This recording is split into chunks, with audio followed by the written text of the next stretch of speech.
আসসালামু আলাইকুম এভরিওয়ান। ঈদ মোবারক, ঈদ মোবারক, ঈদ মোবারক। সবাই কেমন আছেন? আশা করি সবাই ভালো আছেন। দেখতে পাচ্ছেন যে রায়ান একটা ব্যাংক ভাঙার চেষ্টা করছে, ব্যাংকটা ভেঙেই ফেললো। আমার ছেলেটা কিন্তু অনেক অসুস্থ ছিল, হাতে ক্যানোলা পরা ছিল। দেখতে পাচ্ছেন চারিদিকে ছড়িয়ে ছিটিয়ে আছে টাকা। আবার আমি এক জায়গায় করে নিয়ে আসলাম। আসলে আমি কোরবানি দেওয়ার উদ্দেশ্যে বেশি দিন না, 3 মাস যাবৎ টুকটাক করে একটু টাকা রাখছিলাম ছোট্ট একটা ব্যাংকে। তো আলহামদুলিল্লাহ ব্যাংকটায় ভালো কিছু টাকাই হয়েছিল, আর বাকিটা অ্যাড করছিলাম আমার নিজের থেকে।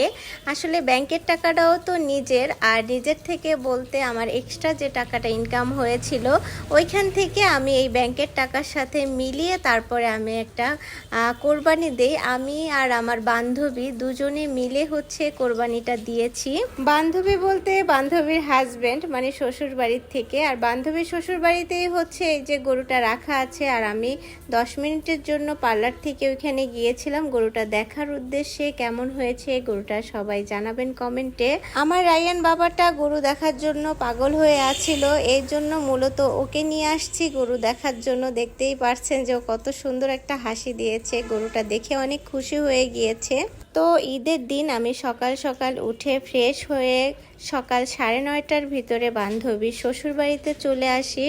আর এখানে সবাই কাজ করতেছিল, গরু জবাই দেওয়া শেষ। আর এইদিকে আমার বান্ধবীর হাজবেন্ড সকাল থেকে অনেক কষ্ট করছে। এই যে দেখেন একটা বিশাল বড় গরুর রান নিয়ে যাচ্ছে, আর সবাই মিলে একত্রে বসে গরুর মাংস কাটছে। কি যে ভালো লাগছে দেখতে, আমি তো দাঁড়িয়ে দাঁড়িয়ে অনেকক্ষণ দেখেছি। আর এই যে দেখতেই পারছেন মাতুব্বর সাহেব সেই সকাল থেকে সন্ধ্যা পর্যন্ত এই গরুর গোশ মাপামাপি নিয়ে ব্যস্ত ছিল, অনেক কষ্ট করেছে সে। তো যাই হোক, আবারও সবাইকে ঈদ মোবারক। আর অনেক লেটে আপলোড করা হচ্ছে ভিডিওটি, এই জন্য আমি দুঃখিত। আর এইদিকে দেখতে পাচ্ছেন যে অনেকগুলো হাঁস, এই হাঁসগুলো হচ্ছে আমার বান্ধবী কনকের। তো যারা যারা হাঁসের মাংস খেতে পছন্দ করেন তারা তারা চলে যাবেন আমার বান্ধবীর বাসায়। তো ভিডিওটি কেমন লেগেছে কমেন্টে জানাবেন। আমার ভিডিওটি এখানেই শেষ করছি। ভালো লেগে থাকলে লাইক কমেন্ট শেয়ার করবেন। সবাই ভালো থাকবেন, সুস্থ থাকবেন। আল্লাহ হাফেজ।